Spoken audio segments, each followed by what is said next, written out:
you very much to all the witnesses. And indeed, Mr. Chairman, thank you for the hearing and the members of this subcommittee. It's historic, having a discussion about something that is with us already in many parts of Indian country, and certainly looming as an issue that has to be dealt with. And so I want to thank you, Mr. Chairman, and the members for having this hearing, and the ranking member.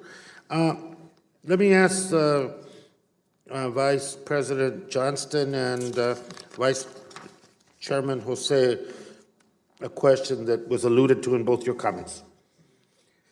The trust responsibility, the consultation, the responsibilities that the federal government has to tribes.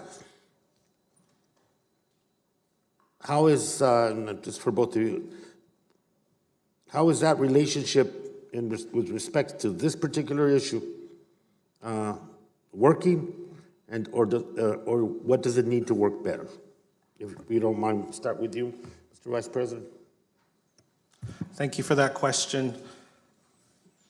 When my ancestors signed the Quinault River Treaty of 1855 and later the Treaty of Olympia of 1856, they did that with the thought that our resources and our access to them would be in perpetuity forever, to take care of their families, the coming generations. That was their wisdom when they sat in those councils to create those terms.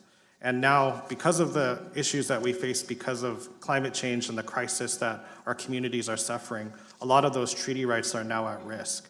And so I think with a lot of state or federal agencies that we work with, there's inconsistency about that trust relationship.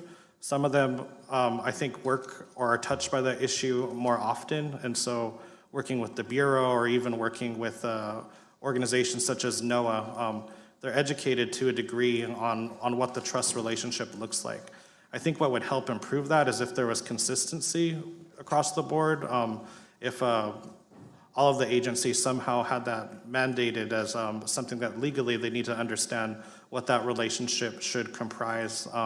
I think that the trust relationship could always be better. You know, it's a two-way street. It's something that's living and is forming even today in the discussions that we're having in this room. And so, but I think from where I'm sitting from the emergency perspective, dealing with this issue, it's the consistency and the lack of understanding one agency has over the other.